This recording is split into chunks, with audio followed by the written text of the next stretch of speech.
up and running. But as you can see, here we are. This is the F1 2017 Esports Series. Here at Apex Online Racing is the PC League Championship. Race number 1 here at the Shanghai International Circuit in China. My name is King Kodiak, and I will be one of your commentators throughout this evening's race.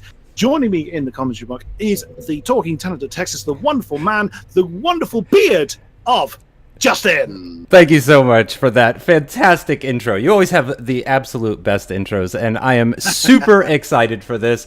I did get to catch a little bit of the Xbox stuff yesterday. Of course, that is available. Yeah, so Graham Carroll takes pole position by just under a 1/10.5 of a second ahead of Jem Bullock-Bossy, actually putting his Haas on the front row of the grid. In third position, RBK in the other Haas, actually, so 2 Haas's in the top 3. Then the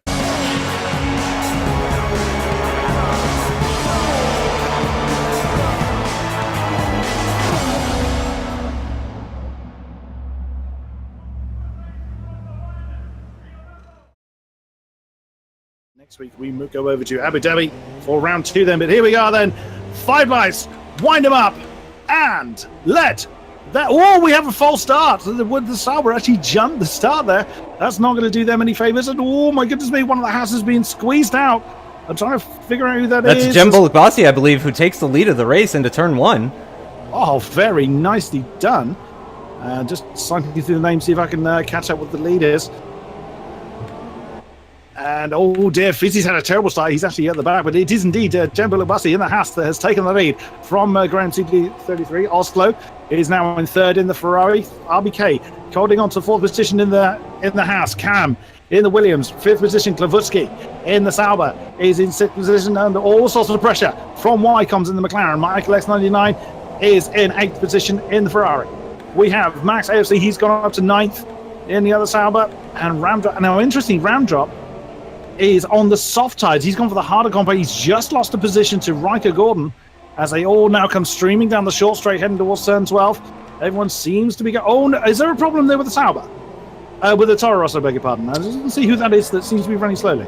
Yeah, moving off the racing line. I'm not sure who that was, but yeah, your eyes did not deceive you. That was definitely... Okay, yeah, the Toro Rosso of Westy apparently struggling a little bit on this opening lap. It is still very close. No major gaps. Really, that is the biggest gap at the back with that Toro Rosso. Still very close. Everybody picking up that slipstream, of course, except for Jem Bullock-Bossy, who has taken the lead of this 28-lap race at the start as the McLaren and the Sauber going side-by-side into the hairpin. And it looks like the McLaren now battling actually with the Ferrari at after the exit of turn 14. Oh, I believe that was. Oh! I was RBK. I saw actually him skew off the track after turn 16. I think it may have been contact that sent him into the wall. We have had our first casualty of the race.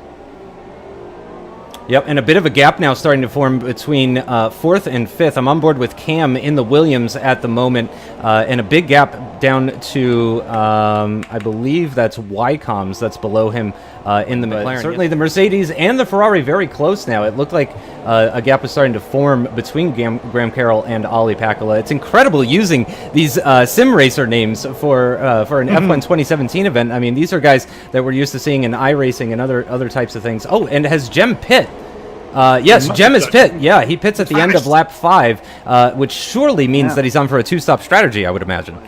Oh, and Jem really piling the pressure onto Marco FD, just, I mean, all up in the back of that Mercedes, just pushing him through the double left-hander in Sector 2 there as they race side by side into this left-hander to finish Sector 2, start Sector 3, and he's already got the move done. He's already up ahead. Of course, his tires are going to be quite a bit fresher than Marco's tires, so he made that look pretty easy of a slipstream he was picking up off of Wycombs anyways. We come to the end of lap 10 now. We could see, yep, and there he goes into the pits, and actually Cam is going to follow him. Ramdrop as well. Oh, goodness me! Yeah, difficult pit entrance. Oh, they're side by side in the pit entrance. The Williams actually pulls ahead incredibly, makes the overtake in the pit lane. We were talking about gutsy moves earlier. That's opportunistic in the extreme. Rather second-hand soft tires then. I will follow him through, see what he gets on board his car. Jem on Fizzy now, into turn 1 side by side. Jem with the inside line. If you want to pick up on that. It looks like he's actually pretty much got the job done already. Beautiful move. Inside line into turns 1 and 2, and he's up ahead of Fizzy. Graham Carroll did exactly the same thing on Failer right behind them. So in tandem, they're overtaking. And Failure is already under pressure by Oslo. Then we've got a 3-car battle. Then diving on the inside is this super soft shot Ferrari. Wow. That was exactly as you said. Turn 6 is where that move happened. Very nicely done by the Ferrari. And he's going to be trying to get off after that Mercedes. But Graham has other ideas. He has got Fizzy in his sights. But Fizzy, I think, has burnt the best out of those tyres. So Fizzy may not prove to be too tricky for the Mercedes. Oh, what a great amount of speed that Graham had off of that turn 10 rather. Oh goodness me, Fizzy had a bad run coming through that turn 12, turn 13 pairing. He's gone really to the outside, and it looks like Graham is going to nail Fizzy on that soft finish straight. Although saying that, keep your eye on Ollie. Exit.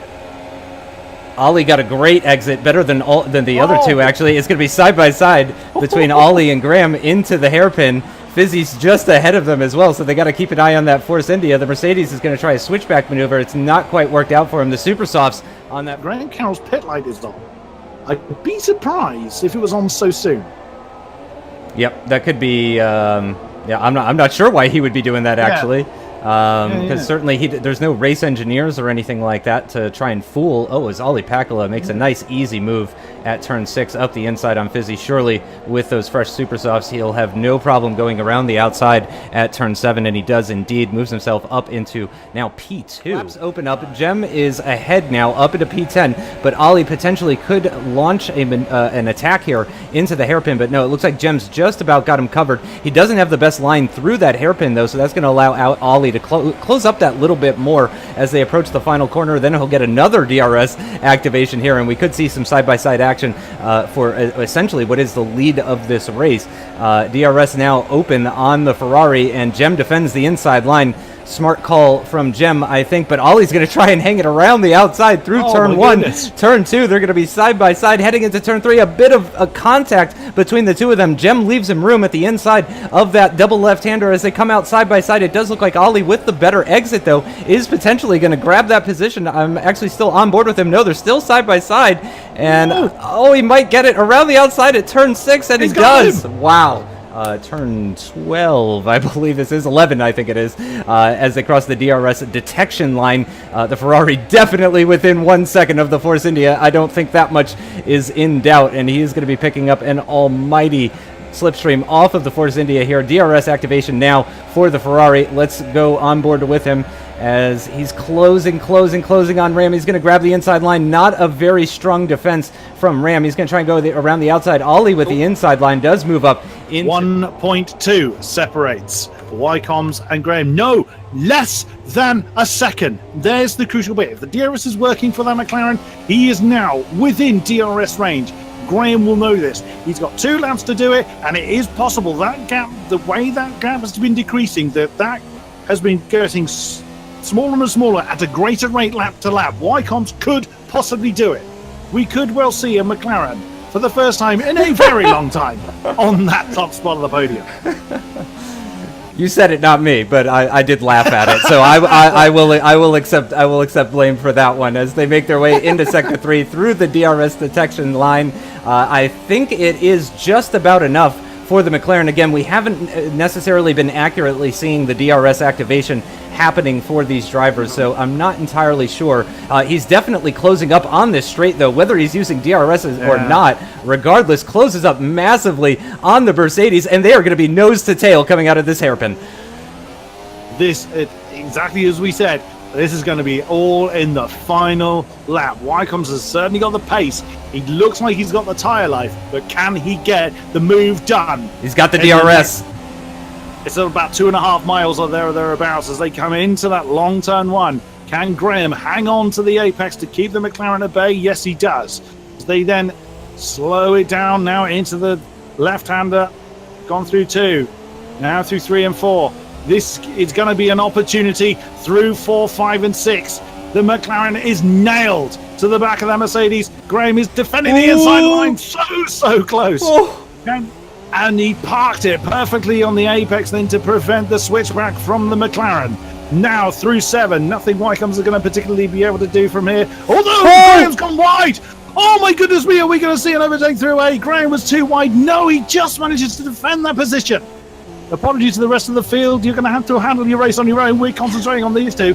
As now another opportunity in the heavy braking zone at 11. Is he going to throw it on the inside? No, he locked up again. He's been locking up there quite a few times as Wycombs. Now through 12 into 13. Now, can he get the drive he needs? Graham kicks the tail out. That's not going to help him. That's going to give the momentum to the McLaren. Graham is gone to the inside. They're going to be side by side at the braking zone of 13. DRS on that McLaren is open. The lead has gone to Wycombs, but can he hang on to it? That's going to be... Oh, he's gone. He's locked up. He's hung on to it. The McLaren could well take this win with only 3 corners remaining. Can he do it? Is he going to do it? No! Wycombs has taken the win from right underneath the Mercedes of Graham. Great battle, but what a win for Wycombs. And as Cam in the Williams takes third, Oslo fourth. Great drive from him in the Ferrari.